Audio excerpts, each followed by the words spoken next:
Hello and welcome to Property Matters, a weekly look at all matters property designed to be of interest to anyone who has an interest in property. Property Matters is supported by Fairview International Property Consultancy and auctionproperty.co.uk.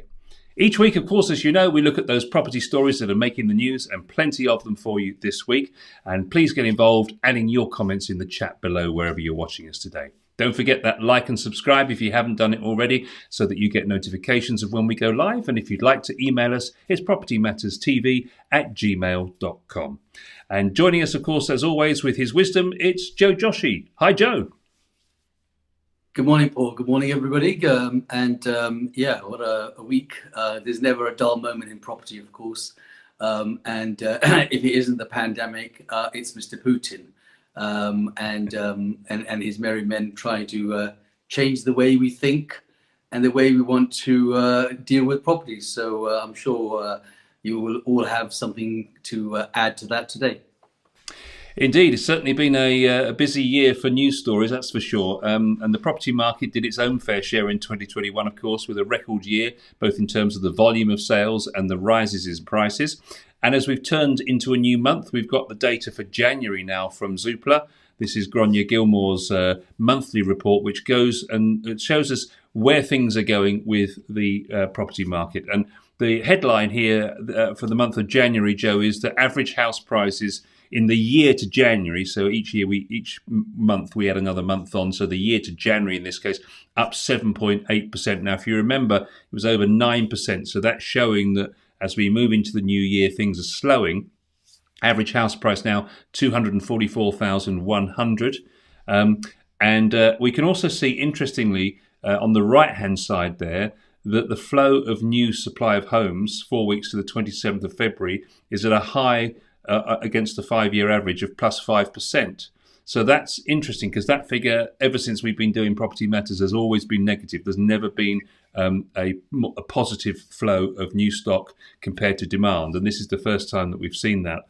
And also demand for new homes, or for new homes to them at least, not new homes, but demands for a new home, 4 weeks to 27th of February, up a 5-year average to 70%. But that's a slightly skewed figure because obviously in January of last year, we were in lockdown, so there was very little demand for homes in that respect because obviously, people were in lockdown. So it's kind of a skewed figure, really. But Wales is continuing to do well for the 11th straight month in a row is the headlines here, really. There is a new surge in buyer demand, which is starting to ease now, of course, as we saw in last year. And the sign for the new stock and the new supply is looking more positive. But what's really interesting is that there is a move now of family homes. This is being driven, this new stock, by people putting semi-detached and detached properties on the market. And that's interesting. And I suppose it's interesting to wonder why that's suddenly happening. I've got my ideas. What are your thoughts, Joe? Yes, it's interesting the way the flow works, but obviously world circumstances are sometimes drivers in how people start to think. And of course, even sort of domestic things start to make the changes as well, especially when you've had bank rates going up. It sort of slows down the thought process of what people want to do and how they plan. And of course, going back to work, trying to get some sort of normality, all of those things will start to make a change. I think when you look at the semi-detached and the type of properties that are becoming more available, is primarily because there's more settlement now happening in terms of what happened over the last couple of years. There was a certain drive for the race for space, as you know, at one time when people was panicking and running out and traveling out, and the jobs were made different. People were working from home. All of those structures are beginning to change the way people are going forward, and also in some cases they're reversing because people have realised that they actually quite enjoy going to work and having a place to go to work to, and that makes a separate sort of calculation and planning as to what they want to do now going forward. What they thought they were going to do as opposed to what they are now going to do makes all the changes. So and it's good to see that the family homes are beginning to come a little bit more available, primarily because they were literally soaked up in the last couple of years, and not much available. Flats were probably more available because people were thinking, well, actually, I want to go out and get more area, space, etc. And you'll probably find that the flats are beginning to sort of creep up again because people are beginning to go back to what is the new norm of going back to partly work week at the office, partly work week from home. So there's going to be different drivers that make people think as to why the kind of move that they should have. And I think that's the reason why there's more readily available family homes beginning to come on the market, because the way of people thinking have changed. And there are many other drivers that will change, but we'll discuss that as we go along. Yeah, it's true to say, Joe, that actually 2021 was obviously the busiest year that's on record for the property industry, and some of the biggest gains, of course, for people. What they're saying, however, is that this new flow of supply is not sufficient to solve the problem quickly. Truth of the matter is that it's going to take a long time for the imbalance. A lot of properties were sold. 1.5 million properties were sold in 2021. They reckon 1.2 million this year. So there's still going to be plenty of activity. But the truth of the matter is, it's going to take a while to replenish those stocks, and we're not going to solve this problem overnight. I also think that, there's a thing at the moment called the Great Resignation. A lot of people are thinking, do you know what, I've had enough. I want to change my lifestyle. I want a hybrid style of working. So people are moving jobs. There's a lot of demand for staff. It's an employees market right now. So people are beginning to think, well, I might move home, get somewhere out in the country a little more with a bit more space, take a job nearer there. And that's why families are starting to move. The companies are now telling them what they want from them, what their work-life balance is going to look like going forward, and they either like that or they don't like that. And of course, they're moving with their feet as a result of that. And I think that is starting to drive why some of these family homes are coming on the market. What's your thoughts? Yeah, I think you're right there in the sense that, like I said, the whole process has become a change where people have got used to the idea of being in the country. I've got used to the idea of a different way of working, and all of those things are going to be the driving factor of what becomes available. You're absolutely right in saying that the supply is going to be somewhat limited, and that is also the driver of house prices as time goes on. And that's considering where we are, even now in March, you will find that there is still a steady flow when you think that there's every reason why there shouldn't be an increase, perhaps for many reasons. One is obviously the bank rate's been going up sort of steadily. Secondly, people are going back to work. Thirdly, as you say, there's that sort of drive of resignations going on. So there might be a reason why things will slow down. But it has having the reverse effect where that demand is still there. And especially it was soaked up over the last couple of years with the amount of people that moved and perhaps even, as you say, lined up for this year. I think you'll find that there's going to be, still a steady increase in prices and a short supply of property.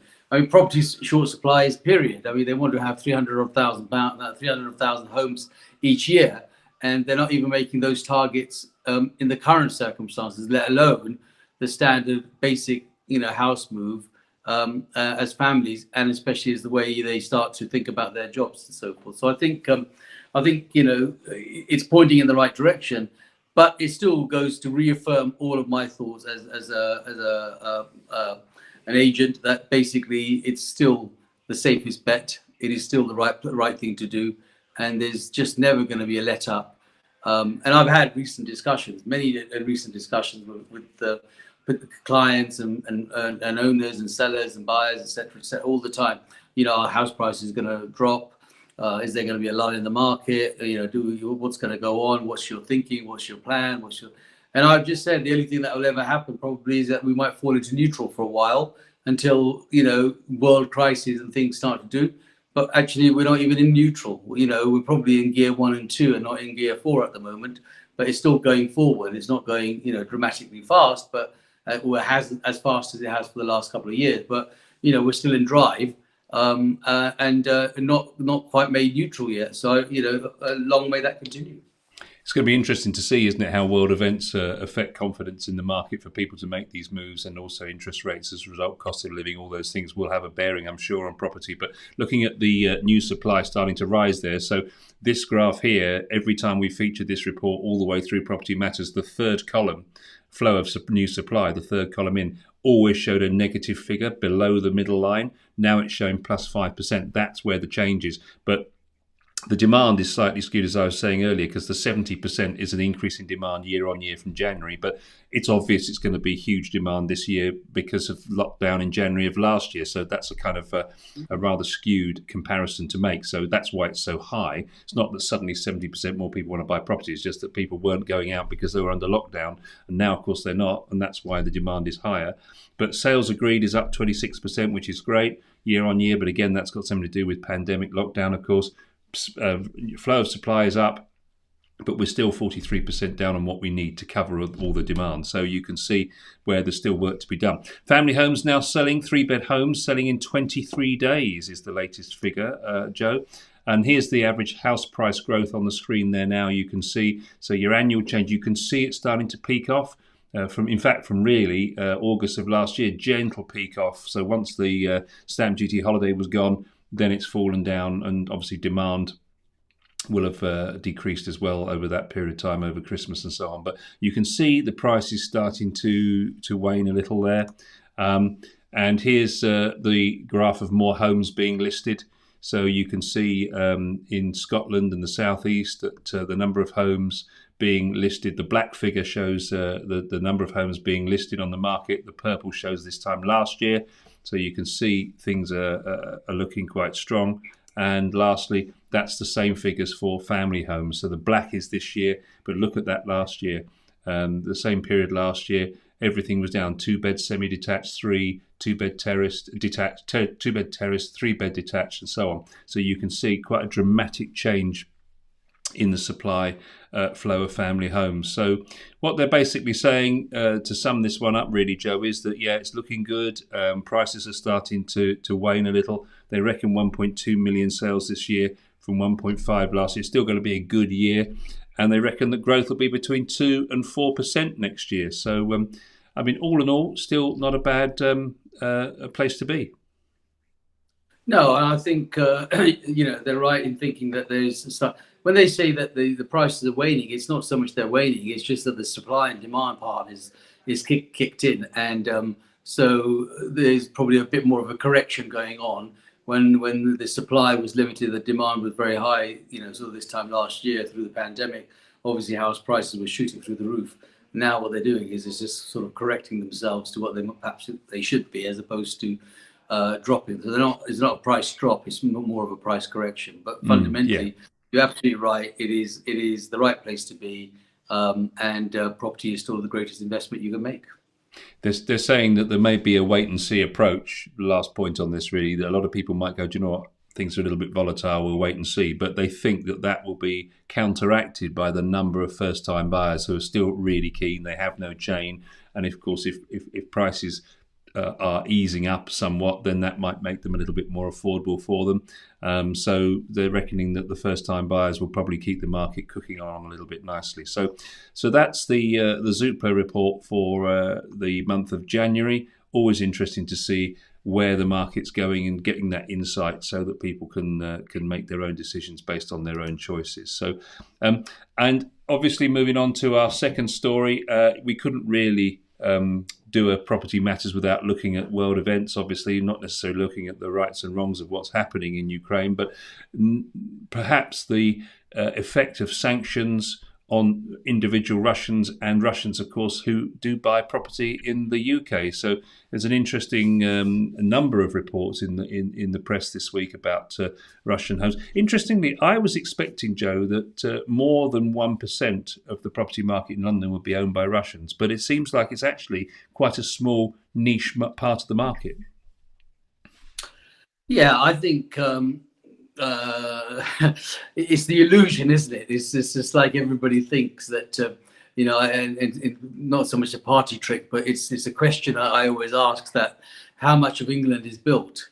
And it's quite interesting the varying answers that I get in that, and somebody would say it's 40%, and somebody would say it's 30%, and the occasional one will come around and say, because they've either had that question before, and say it's 10 or 11%. Of course, so our perception when we stand where we are is always much greater, and that's probably the same analogy I can use for the number of foreign buyers that come in, because we think that they are soaking up all our property in the UK.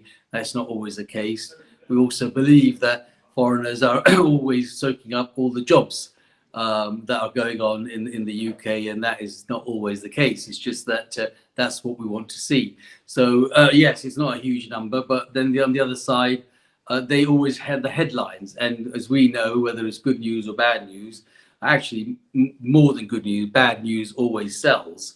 And so if you want to show that London is being mobbed by foreign buyers to buy their lovely assets because they're bringing in bundles of money from their beloved countries to buy, that then is seen as bad news for us and great news for newspapers to sell, because they want to show that an oligarch has turned up, or a foreign minister has turned up in the UK, and the dictator Idi Amin has arrived in the UK. All of these people that turn up, and all of a sudden that then gives that perception of they're buying up London, the Chinese are buying up London, the Indians are buying up London, and it goes on. But as you rightly say, when you look at the statistics point, it's actually less than 1%.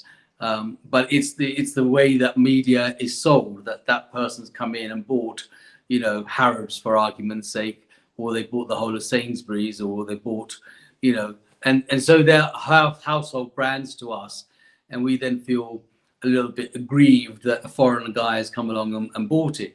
The good thing about the foreign guys coming and buying it, obviously there's a reason why they do buy it, but our own in-house homegrowns are no longer interested in purchasing those assets. So you have no choice but to sell to people that are coming in from different parts of the world to do that.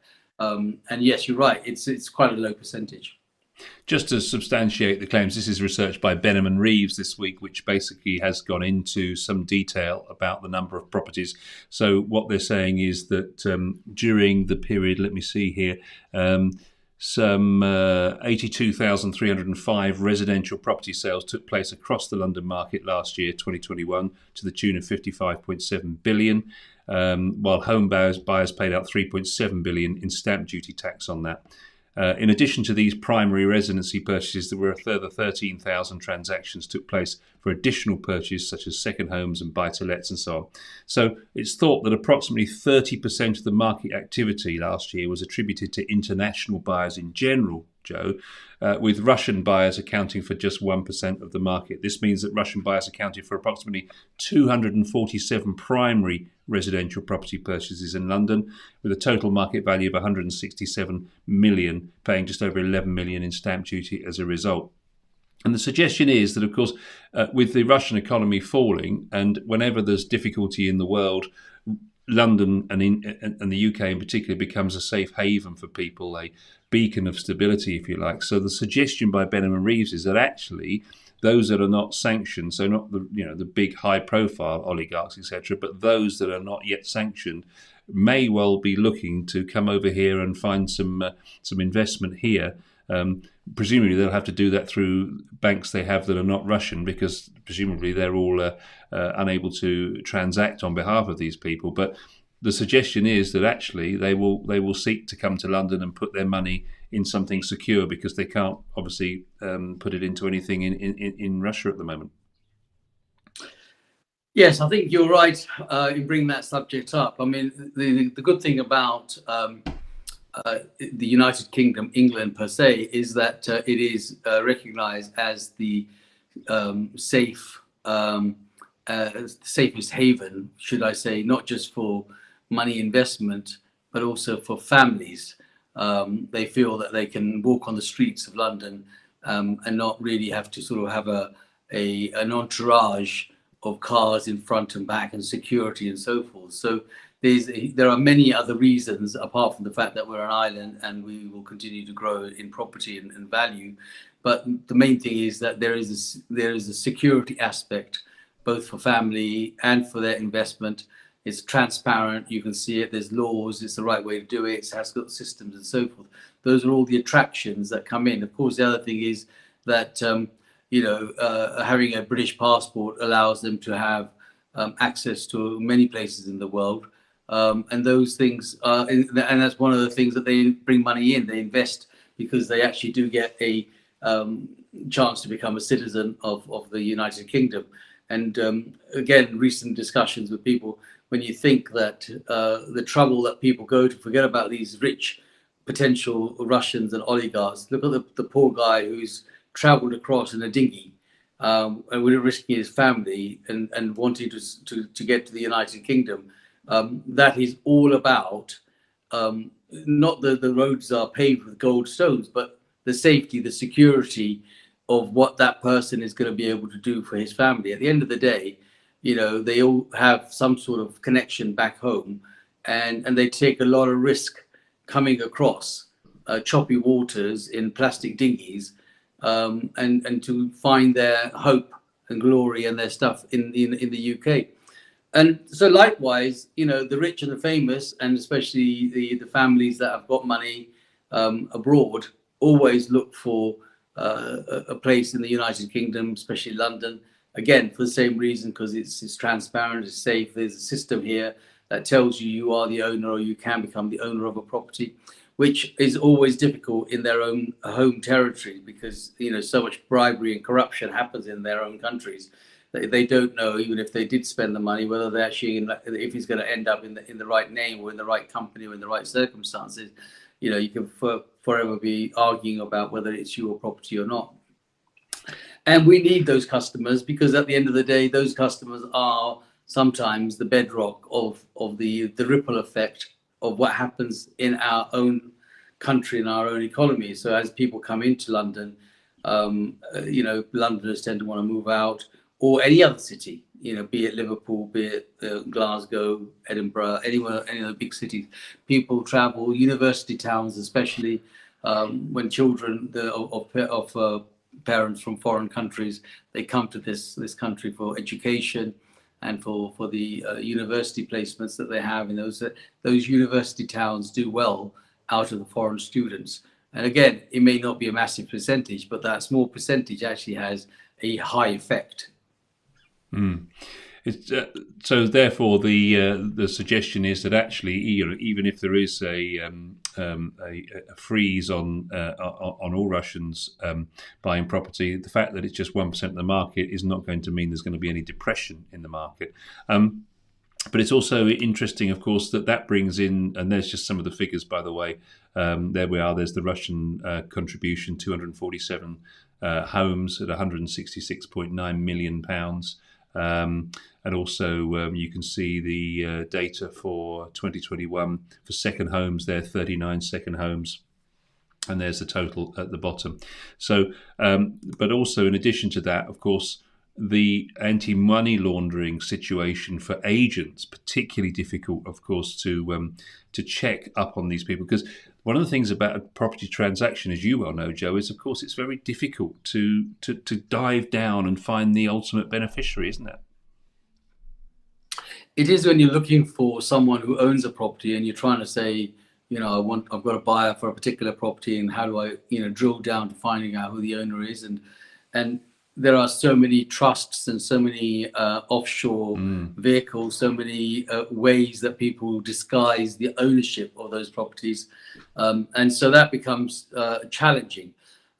They do it not necessarily for the anonymity, but they do it mostly for the fact that it has some sort of financial gain, or it's got a vehicle that allows them to have a tax benefit. So we constantly see that companies have setups abroad because they don't want to pay UK taxes, and so that's how the vehicles are created.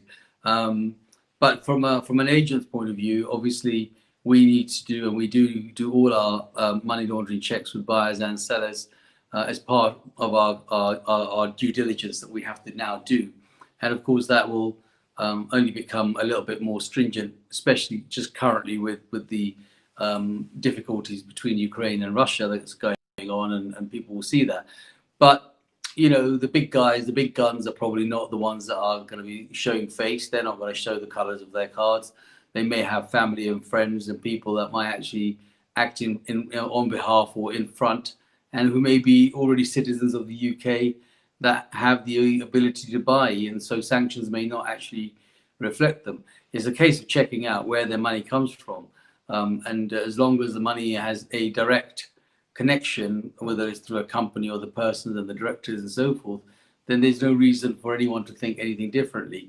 And I think at the moment the big guys are going to they've got massive problems themselves. They are not our worry. They're the least of our worries, and it's unfair for ordinary folk to be tarred with the same brush as Putin and his merry men are doing for the other guys. So I think there'll always be a way, but of course it's correct to think that we should do all our due diligence correctly to make sure that those people are not on any particular lists that the UK government has now created by creating the sanctions. I think it's probably fair from a balanced perspective to say at this point that it's not just Russian people who could be money laundering. It could be any country, people from any country. It's not just the Russians. That we happen to be talking about this because obviously, in dark days, that's when dark actions can sometimes happen. So it's really a warning from this particular client services directors at a company called Smart Search. He's saying, we need to be extra careful now. And indeed, the Home Office and Treasury report in December 2020 said that money laundering risk for the UK property market was high, and the greatest level of risk was where it was difficult to identify the ultimate beneficiary. Property is an extremely attractive target for money launderers in the UK, so it was always been important for the estate agent and letting agent to do their best, because it's not just a legal obligation in this particular instance, is it, Joe, with this situation at the moment? It's a moral compulsion to get this right. And you're right to say that it's not just the Russians. What that's happened is just highlighted the point that this is a situation that can happen, and it has been happening forever. To be perfectly honest with you, Paul, every time there is a fall of a leader somewhere, that leader runs from his country with all his worldly goods, and 9 times out of 10 they end up places like here or Dubai. And so they take their money with them, and subsequently they then use that money to be able to get rich and buy assets and so forth. So, and that happens in every country, every circumstance. Even with India, so many of the wealthy, India, Pakistan, any of the other countries you want to name, all of them, Jordan, Middle East, constantly are all coming here primarily for 2 or 3 reasons. The number one reason, in all honesty, in my mind, is safety and security. They feel much, much more secure being here and feel safer. It doesn't matter if you're driving a Lamborghini in London, you're not going to get robbed to be able to do that. That situation just doesn't happen in other parts of the world. We have a system. So that security aspect has a huge draw for foreign investors, especially foreign wealthy investors, and especially foreign wealthy investors with family, because it's ultimately for the family that they come over and want to have that security and that safety for their children, because in their own places where they are, the chances are the kidnapping of their children is where ransoms are held, and people will go to any extent to get money and extort money from some wealthy guys. So those are the number one. Security and safety for themselves and for their family is probably paramount, and that's what the United Kingdom actually offers. So there's an anti-corruption organisation called Transparency International, Joe. They've identified that at least 1.5 billion of UK property owned by Russians accused of financial crime or with links to the Kremlin. So that's 1.5 billion owned by Russians who've been involved with crime in some way or linked to the Kremlin in similar ways. And it's estimated that around 87,000 properties in the UK are owned by offshore companies, which makes it impossible for the authorities to identify who owns them. So it is a big problem. We've had the Register of Overseas Entities since 2016, but it's an increasingly complex field, isn't it? And of course, agents are not necessarily experts in this kind of financial crime. They're just trying to sell a house. To be perfectly honest with you, the agent really couldn't give a monkey to a large extent, because that's they're in business to sell the property and earn their commission. But unfortunately, they are burdened with all this extra stuff, because it is the vehicle of the purchase of the property that can cause the problem for the government at large and the Treasury, because they may have bought the money in, whatever and however the reasons may be, and then use it as a washing or a laundry so they can wash their money by asset purchasing. And so therefore agents need to be vigilant and make sure that they do the checks and so forth. But we do that, and sometimes we come across situations where those checks just don't match up. And actually, there's nothing wrong with the particular person. You've probably seen them, back and forward, but they just haven't sort of registered themselves because they don't want to register, and that then, basically it doesn't allow them to purchase, because we turn around and say, well, the computer says no, it doesn't. Your name's not fitting in, and you're not going to get in, sort of thing. So. Or as I used to say, your name's not at the door and you can't get in. So that's what the scenario is going to be. But unfortunately, it does fall on the agents to make sure that they do the appropriate due diligence to make sure that they are not caught with a problem. Well, quasi-quarting was in the news this week because the government's now been pushed by all the urgency with what's going on over in Ukraine at the moment to finally bring through an idea that David Cameron came up with, and it was actually put into the 2019 Queen's speech, which was a new register of foreign owners of UK properties.